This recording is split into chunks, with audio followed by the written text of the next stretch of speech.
शिवाय नमस्तुभ्यं। भगवान थोड़ी ना कहेगा कि तू मेरे पास में आए तो मेरे चरण की रज लेकर जा। भगवान थोड़ी ना कहेगा कि मेरे पास में आकर तू ये लेकर जा।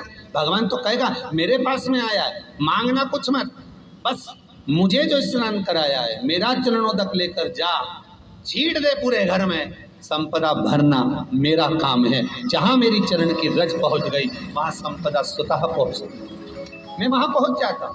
तो चरणों तक ले जा, पर लोग ले जाते हैं, पूजन करते, कलश भी उंडेलते, जल भी चढ़ाते, पर आते समय खाली लेकर आ जाते। भगवान को इतना बुरा लगता, मेरे दरवाजे से खाली जाए मुझे कितना बुरा लगेगा। जो आए वो भर कर जाए, भले 2 बूंद लेकर आओ, पर उसमें चरणों तक थोड़ा सा लेकर अवश्य।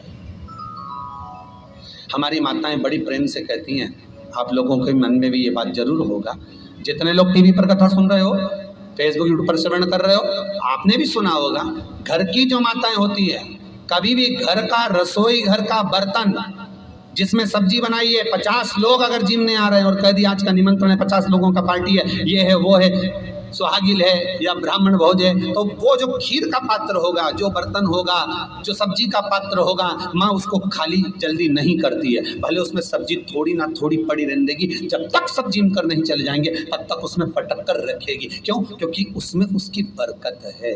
उसी तरह जल चढ़ाने के बाद हम जब लेकर आते हैं पात्र के अंदर, ये उसमें उसकी बरकत है। गर्ग संहिता में दूसरी चीज कही, उसको भी समझ लीजिए।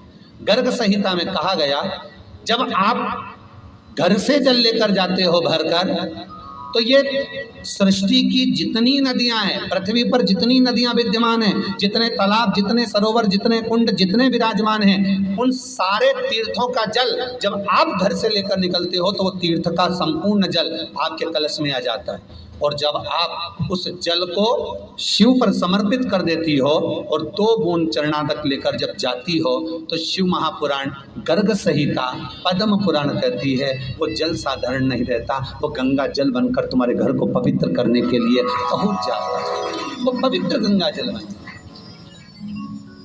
उसको लेकर प्रवेश कर, उसको लेकर पहुंच।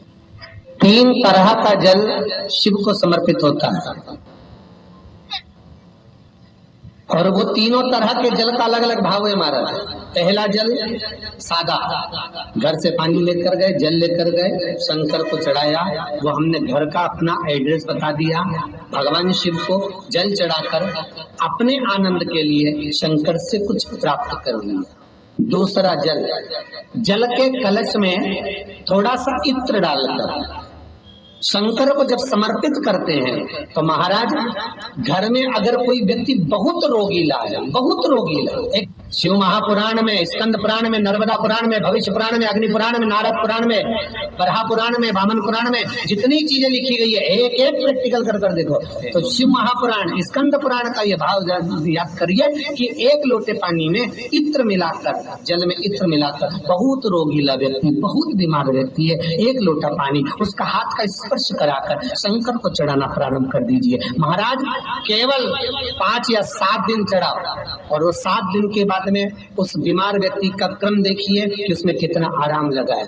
औषधि दवाई काम करना प्रारंभ करी कि ना करी, केवल इत्र समर्पित, इत्र का जल।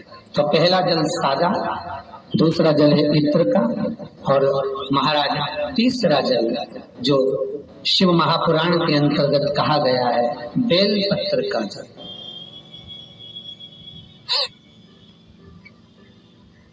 तीसरा जो जल है वो बेलपत्र का जल। बेलपत्र का जल कैसा? तो महाराज शिव महापुराण की कथा कहती है कि जल के पात्र में एक बेलपत्र अंदर डालकर उस जल के पात्र को ले जाकर शिव को समर्पित करना, अर्थात अपनी मन की कामना भगवान शंकर से कह देना, केवल बेलपत्र के माध्यम, बोलना नहीं, हमको कुछ, हमें कुछ कहना नहीं है, तीन तरह का जल का जो व्याख्यान वर्णन किया गया, एक सादा जल जो भगवान को कहा, आपने अपना एड्रेस बता दिया, आपने अपने मन का भाव बता दिया। इत्र का जो जल चढ़ाया गया वो केवल रोग मुक्ति के लिए चढ़ाया गया। और तीसरा बेलपत्र, अगर उस जल में एक बेलपत्र भी पड़ी हुई है और वो बेलपत्र पड़ा हुआ जल आप जिस भाव से चढ़ा रहे हो, जिस कामना से चढ़ा रहे हो, शंकर वो कामना आपकी पूर्ण कर दे। उनके लिए ये कथा कर रही। पितरों की 3 बेटियां, तीनों से गलती हो गई।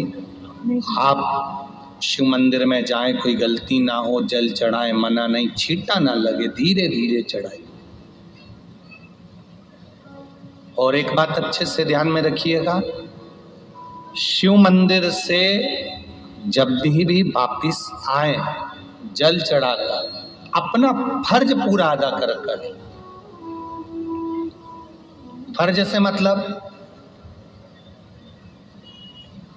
जब शिव मंदिर से वापिस आए, जो पत्ती, बेलपत्री, फूल शिव जी पे चढ़े थे वो नीचे शिवलिंग पे से नीचे गिर गए हो। एक शिवलिंग रखा है, लाना मिट्टी वाला, नहीं इधर उठा। में कथा चल रही, थोड़ा ध्यान से सुन। तो आप लोग जो पशुपति व्रत कर रहे हो या कोई भी उपास करते हो, कई लोग कहते हैं हमने करा नहीं हुआ। क्यों नहीं हुआ? उसमें हमारी गलतियों को हमें चाहिए। ये देखिए, अब जैसे ये शिवलिंग रखा है, आपने जल चढ़ाया, अब जल आप यहां से चढ़ा रहे हो तो धीरे धीरे धीरे धीरे चढ़ाएं, जिससे छींटे बाहर ना, यहां तक छींटे रहे ना, जलाधारी तक चलेगा, बाहर ना गिरे। और एक बात का स्मरण रहे, यदि बेलपत्री, फूल, पत्ती जल चढ़ाने के बाद ये सब अगर नीचे गिर जाए, जलाधारी पर गिर गया या नीचे उतर गया, तुम्हारा पूरा जल चढ़ जाए, तुम्हारे पास में चंदन नहीं है, अबीर नहीं है, गुलाल नहीं है, कुछ भी नहीं हो, तो भी अपने हाथ की 3 उंगलियों से रेखा 3 खींचकर और फिर जो माला आदिक भगवान की रखी थी उसी से भगवान का वापिस पूरा श्रृंगार कर फिर वापिस आइए, भगवान को पूर्ण श्रृंगार।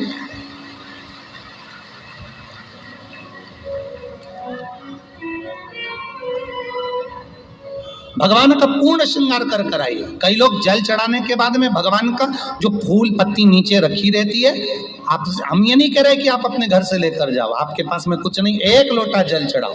जल चढ़ाया, जो फूल पत्ती नीचे रखी हुई है उसी को उठाकर, उसको रखकर, उसी फूल से भगवान का खूब सुंदर भगवान का कर फिर आइए। क्यों? शिव का जब हम श्रृंगार कर आते हैं, माता पार्वती जी ने देव अधिदेव महादेव का श्रृंगार किया है, आप लोगों के स्मरण में होगा। राम जी ने माता जानकी का श्रृंगार किया है। रामचरित सुनिए कथा, रामायण सुनिए, आप लोगों ने रामायण सुनी होगी, तो उसमें माता बैठी हैं शिला के ऊपर और भगवान राम उनका श्रृंगार कर रहे हैं। एक कौवा आता है, वो चोंच मार कर जाता है, ये सारा वृत्तांत आप लोगों ने श्रवण किया है। तो राम जी माता सीता का श्रृंगार करते हैं, भगवान कृष्ण राधा जी का श्रृंगार करते हैं। केवल एक देव अधिदेव महादेव की कथा ऐसी है जिसमें पार्वती जी शिव जी का श्रृंगार करती है। शिव का श्रृंगार किस लिए? क्यों? कहा जल चढ़ाने के बाद वहीं पर पड़ी हुई पत्ती से, फूल से, जो चढ़े हुए फूल हैं, चढ़ी हुई पत्ती है, चढ़ा हुआ निर्माल्य है, जो भी शिव जी का है, उसी को धोकर वापिस भगवान का श्रृंगार कर आना चाहिए। किस लिए? कि हे भोलेनाथ, जब मैं इस संसार सागर से जाऊं, अखंड सुहाग लेकर पूरी श्रृंगार कर इस धाम से जाऊं, ऐसी कृपा में जो पड़ा हो, जो चंदन नहीं है, हाथ से चंदन का स्मरण होना चाहिए। नहीं है हमारे पास लगाने को रोली, मौली, चंदन, जो भी आपके पास में, अबीर गुलाल नहीं, अपने मन का गुलाल लगाइए, अपने मन का, ऐसे दिल से रिझाने का प्रयास। ले जाओ ले जाओ, दिल से चढ़ाइए। और जब भाव से दिल से आप आनंद के साथ देवाधिदेव महादेव का आप पूजन करो, उसमें गलती ना हो, गलती।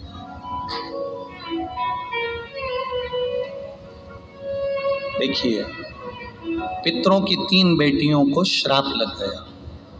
श्राप क्या लगा? तुम्हें पृथ्वी पर जाना पड़ेगा, मृत्यु लोक में जाना पड़ेगा, और तुम्हें मृत्यु लोक में जन्म लेना पड़ेगा। मृत्यु लोक में जाना पड़ेगा और तुम्हें जन्म लेना पड़ेगा। अब दुख आ गया। पितरों की बेटियां, इन्होंने पूछा हमारा भी कल्याण हो और पितृलोक में जितने पितर आए उनका भी कल्याण हो। जो अधोगति में, जैसे हमारी गति बिगड़ी है, हम अभी युवान अवस्था में हैं, आपको चोट लगी, आपने हमको श्राप दिया, मान लो कोई अधोगति में प्राण छोड़कर चला जाता है, उसका उद्धार कैसे हो? सनकादि ऋषि से पूछ रहे, आप कृपा करें।